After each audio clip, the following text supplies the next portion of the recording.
अगले ओलंपिक्स में मैं ही हिंदुस्तान को पहलवानी में मेडल दिलाऊंगा, वो भी सोने का।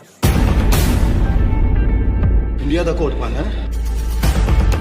ऐसे नहीं मिलता इंडिया का कोट, कमाना पड़ता है।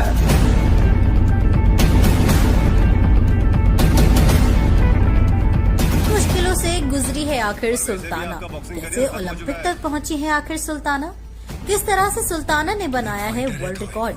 नमस्कार दोस्तों, एक बार फिर से आप सभी का स्वागत है बॉलीग्राड स्टूडियोज में और मैं हूं आपके साथ अनुष्का त्यागी। पिछले वीडियो में हमने देखा कि सुल्ताना प्रैक्टिस की वजह से अब काफी ज्यादा ट्रेन हो चुकी है। सुल्ताना ने अपने पिता सुल्तान से ही देसी दंगल की ट्रेनिंग ली और कई सारे नेशनल टूर्नामेंट्स भी जीते हैं।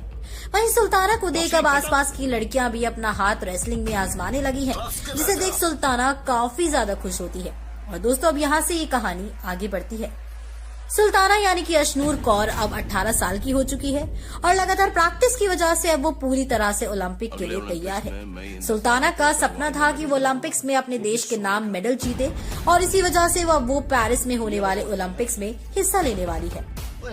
बाबू, मुझे तो विश्वास ही नहीं हो रहा कि मैं ओलंपिक्स में जाने वाली हूँ। सुल्ताना खुश होकर अपने पिता सुल्तान यानी कि सलमान खान से कहती है, क्या विश्वास नहीं हो रहा? भूल मत, इसके लिए तूने कितनी मेहनत की है, ये सब उसी का तो नतीजा है। सुल्तान गर्व भरी आंखों से अपनी बेटी सुल्ताना से कहता है, जो अपने सामान के साथ एयरपोर्ट पे पेरिस जाने के लिए तैयार थी। सुल्तान भी सुल्ताना के साथ पेरिस जाने वाला था। इसके अलावा इंडियन स्पोर्ट्स की पूरी टीम भी एक फ्लाइट से जाने वाली थी, जिसे भारत सरकार ने खास लड़कियों के लिए बुक किया था। एक लंबे सफर के बाद सुल्ताना दिल्ली से होते हुए पेरिस पहुंच जाती है और फ्लाइट से उतरते ही पेरिस की ताजी हवा में वो अपनी सोच में डूब जाती है। क्या हुआ, ये सोच रही है? सुल्तान हल्की मुस्कान के साथ सवाल करता है। कुछ नहीं बापू, बस ऐसे ही। सुल्ताना धीमी आवाज में कहती है, अरे क्या कुछ नहीं, मैं सब समझ रहा हूँ। तुझे विश्वास नहीं हो रहा ना कि हम सच में विदेश की जमीन पे खड़े हैं, और वो भी सिर्फ तेरी वजह से, है ना? यही सोच रही है ना तू? सुल्तान अपनी बेटी के दिमाग में चल रहे ख्यालों को पढ़कर कहता है, जिसपे सुल्ताना भी हामी भरती है। अब अगले ही दिन सुल्ताना का मैच होता है, जिसके लिए वो काफी ज्यादा घबराई हुई थी। सुल्ताना का जब ओलंपिक के लिए 55 kg कैटेगरी में सिलेक्शन हुआ, उसी वक्त सुल्ताना को एक प्रोफेशनल कोच भी मिल गया था, जो रशिया से ताल्लुक रखता था। उसने काफी अलग अलग ऐसी टेक्निक सुल्ताना को सिखाई, जिससे उसका ओपोनेंट सुल्ताना की चाल जाने बिना उसके द्वारा चित हो जाएगा। सुल्ताना के कोच अलेक्जेंडर ने अब तक 8 लोगों को इंटरनेशनल चैंपियन बनाया है। कई ने जहां ओलंपिक में गोल्ड हासिल किया, तो कई ने कॉमनवेल्थ और रशियन रेसलिंग टूर्नामेंट्स में भी कमाल कर दिखाया है। अब सुल्ताना अपने कोच के कहने पे मैच से ठीक एक दिन पहले अच्छे से आराम करती है और अपने डाइट को भी हल्का रखती है।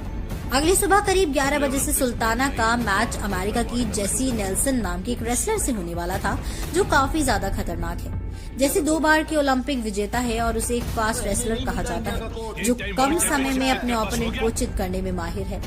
सुल्ताना मैच के शुरू होने से पहले वेटिंग रूम में खड़ी थी, जहाँ पे सुल्ताना के साथ उसके पिता और कोच दोनों मौजूद थे। देख सुल्ताना, तू घबरा मत, सब सही होगा, बस तू वहाँ जाकर अपना बेस्ट दे। भले ही तेरे सामने तेरा ओपोनेंट कितना भी खतरनाक क्यों ना हो, तू खुद पे पूरा फोकस रख, समझी? सुल्तान सुल्ताना को टिप्स बताता है। वहीं सुल्ताना के कोच भी उसे मैच से पहले शांत करने की कोशिश करते हैं, ताकि वो मैच के दौरान पैनिक न हो जाए। अब इन सब के बाद आखिर वो वक्त आ ही जाता है जब सुल्ताना के सामने अपने से 2 गुनी खतरनाक रेसलर जेसी होती है। अब जेसी के चेहरे को देख ऐसा लग रहा होता है जैसे वो वार करने के लिए पूरी तरह से तैयार है। सुल्ताना भी काफी ज्यादा कॉन्फिडेंट थी, हालांकि अपने सामने एक ओलंपियन को देख के वो थोड़ी नर्वस हो रही थी। तो दर्शकों, आपको क्या लगता है, क्या सुल्ताना हरा पाएगी जेसी को? क्या 2 बार की ओलंपिक विजेता को हराना सुल्ताना के लिए आसान होगा? जानने के लिए बने रहिए दोस्तों और देखते रहिए बॉलीग्राड स्टूडियोज को। हम फिर हाजिर होंगे एक नई वीडियो के साथ में। हमारी आज की